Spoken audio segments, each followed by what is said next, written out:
অবহেলার আড়ালে প্রেম পর্ব সংখ্যা ১। আজ পুরো খানবাড়িকে যেন ঘিরে রেখেছে আনন্দ।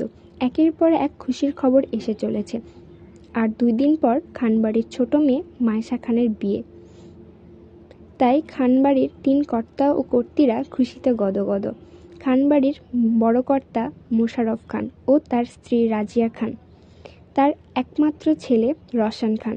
যদিও সে এখন দেশে নেই, তবে এইমাত্র খবর এসেছে গায়ে হলুদের আগের দিন সে আসবে।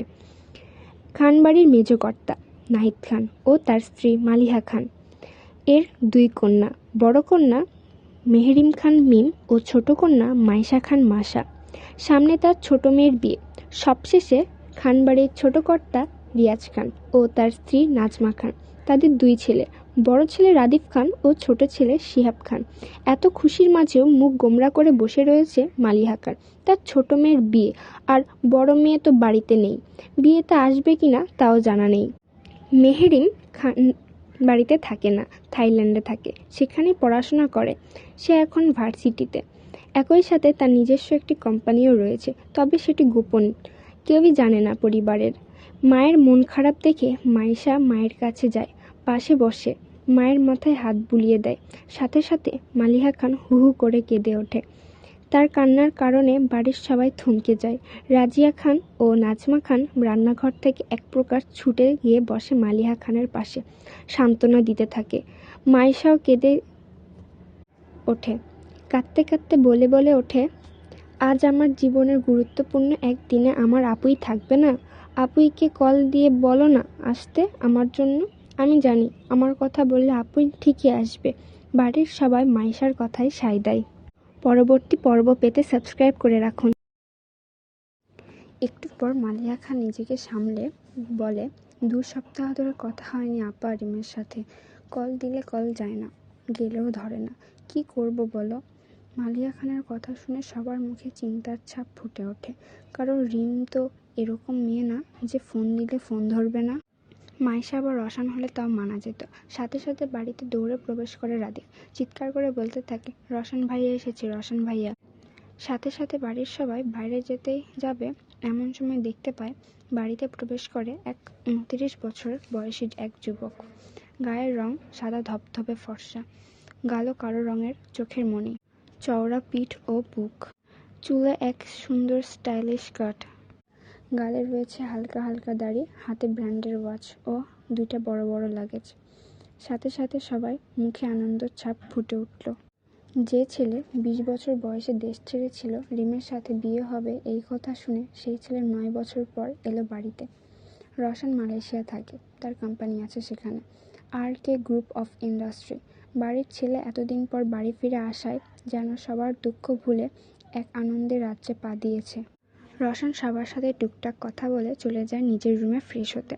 এখন রাত হয়ে এসেছে। রওশন ফ্রেশ হয়ে একটু ঘুমিয়েছিল, ঘুম থেকে উঠে নিচে চলে যায় ডিনার করতে। সবাই একে একে ডিনার করতে চলে আসে, কিন্তু মায়েশা আসেনি। মোশাররফ খান বললেন মেয়েটা হয়তো এখনো মন খারাপ, তাই আসেনি। তবে ওকে রুমে খাবার দিই। কথা শেষ হওয়ার আগেই দেখলেন মায়েশা আসছে। তিনি আর কিছু বললেন না। এখানে আসার পর থেকে রওশনের চোখ যেন কাউকে খুঁজছে। হঠাৎ মায়েশা বলে ওঠে, বড় আব্বু, তুমি একবার আপুইকে ফোন দাও না, দেখো তোমার ফোন ও নিশ্চয়ই ধরবে, একবার ফোনটা তো করে দেখো। মায়েশার কথা শুনে রওশন বুঝল রিম বাড়িতে নেই। তবে রিম কোথায়? হঠাৎ রওশনের মনে প্রশ্ন জাগে। এর মাঝে হঠাৎ করে শিহাব বলে ওঠে, আপুই ঠিক আসবে, আমি জানি, আমার জন্য থাইল্যান্ড থেকে অনেক জিনিস আনবে। শিহাবের কথা শুনে যেন রওশন চমকে উঠল। রিম বিদেশে আছে, আর সে জানেই না কবে গেছে রিম দেশ ছেড়ে। মনের মধ্যে অনেক প্রশ্ন নিয়ে খাওয়া শেষ করলো রওশন। এর মধ্যে চলে আসলো সেই কাঙ্ক্ষিত দিন। আজ সন্ধ্যায় মায়েশার গায়ে হলুদ, এখন সকাল 7টা। এর মাঝে রিমকে প্রায় শতাধিকবার ফোন দেওয়া হয়ে গেছে, কিন্তু ফোন যাচ্ছেই না সেখানে। এরই মাঝে রওশনের মনে যেন এক শূন্যতা সৃষ্টি হয়ে গেছে, বুক ফাঁকা ফাঁকা লাগছে। যেই বাড়িতে ছোটবেলায় রওশনের পিছু সারাক্ষণ লেগে থাকতো রিমের গায়ের রং ছিল শ্যামলা। সারাক্ষণ ভাইয়া ভাইয়া বলে মাথা খেয়ে ফেলতো রওশনের। আর তার সাথে বিয়ে হওয়ার কথা শুনে দেশ ছেড়েছিল রওশন। রিম রওশনের থেকে 6 বছরের ছোট। রসান মাত্র ঘুম থেকে উঠেছে। আজ গায়ে হলুদ, তাই এখন থেকে বক্সে গান বাজছে একের পর এক। মায়েশা ঘুমে বিভোর হয়ে আছে। আজকে যে তার গায়ে হলুদ সেদিকে কোনো হেলদোলই নেই তার। হঠাৎই ফোনের কর্কশ রিংটনটা বেজে ওঠে। ফোনের রিংটনের আওয়াজে পিটপিট করে চোখ মেলে তাকায় মায়েশা। আশেপাশে তাকিয়ে চোখ বুলিয়ে নেয়। বেডসাইড টেবিল থেকে ফোন নেয়। স্ক্রিনে তাকাতেই শোয়া থেকে তড়িঘড়ি করে উঠে বসে। ফোনটা রিসিভ করে তাড়াহুড়ো করে বলে ওঠে, হ্যাঁ হ্যাঁ, হ্যালো আপুই। উপাস থেকে রিমের কণ্ঠ ভেসে আসে। হ্যালো মাসা, তুই ঘুম থেকে উঠেছিস? হ্যাঁ হ্যাঁ, এইমাত্র ঘুম থেকে উঠেছি। আগে বলো, তুমি আসবে না? কাল তোমার বিয়ে, তুমি থাকবে না আমার পাশে? কে বলেছে তোকে আমি থাকবো না? আমি আসবো তো। তাই? সত্যি তুমি আসবে? কবে আসবে আর কখনই বা আসবে? কালই তো আমার বিয়ে। গায়ে হলুদ না? আর আমি আর 5 মিনিটের মধ্যে বাড়ি পৌঁছাচ্ছি, রেডি থাক। মাইশা কথাটা শোনা মাত্র বিছানা থেকে এক লাফে ফ্লোরে বসে পড়ে। উত্তেজিত কণ্ঠে বলে, সত্যি আপুই, তুমি এসে গেছো? রিম বলে ফোন কেটে দেয়। মাইশা তো মহা খুশি। তড়িঘড়ি করে গায়ে কোনোরকম ওড়নাটা জড়িয়ে নিচে চলে যায়। চিৎকার করে ডাকতে থাকে সবাইকে। উত্তেজনায় ওর গা হাত পা কাঁপছে, চোখে পানি জমা হয়ে গেছে। মাইশার চিৎকার শুনে বাড়ির সকলে ছুটে আসে ড্রয়িং রুমে। মাইশা মাকে দেখে খুশিতে জড়িয়ে ধরে চিৎকার করে বলতে থাকে, আম্মু, আপুই আসছে আপুই। আর কিছুক্ষণের মধ্যে বাড়ি চলে আসবে আপুই।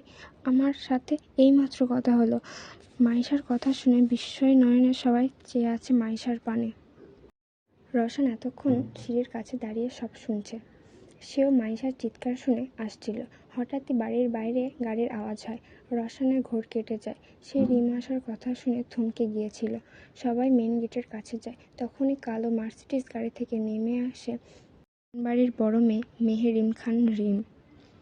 রিমকে দেখে সবাই হতবাক নয়নে চেয়ে আছে রিমের পানে। কারণ রিমের সাথে এতদিনে কখনো কারো ভিডিও কলে কথা হয়নি, সবসময় অডিও কলে কথা হতো। তাই রিমকে চেনার কোনো উপায় নেই। কিন্তু মায়েশা চিনত। মায়েশার সাথে মাঝে মধ্যে ভিডিও কলে কথা বলতো রিম। যে রিমের গায়ের রং শ্যামলা ছিল বলে নানা কটু কথা শুনতে হয়েছে, তার আজ দুধে আলতা গায়ের রং, হরিণ টানা চোখ, নিখুঁত আর্ট করা ঠোঁট, যা সহজে কাউকে আকৃষ্ট করতে পারে। সবাই মেন গেটে থাকলেও রসান ছাদে গিয়েছিল। ছাদ থেকে রিমকে প্রথম দেখেই থমকে যায় সে। এক ঝড় বয়ে চলছে। সূর্যের আলো এসে রিমের পিঠে লাগছে। এতে যেন সে হয়ে উঠছে আরও মায়াবী। রিম এরপর প্রবেশ করল খানবাড়িতে। রিম সবার সাথে টুকটাক কথা বলে চলে যায় রুমে। রসান এক মুহূর্তের জন্য চোখের পলক ফেলেনি। সে এখনও ঘোরের ভিতর আছে। হঠাৎ আরেকটা গাড়ির আওয়াজে রসানের ঘোর ভাঙে। ভ্রু কুঁচকে তাকিয়ে থাকে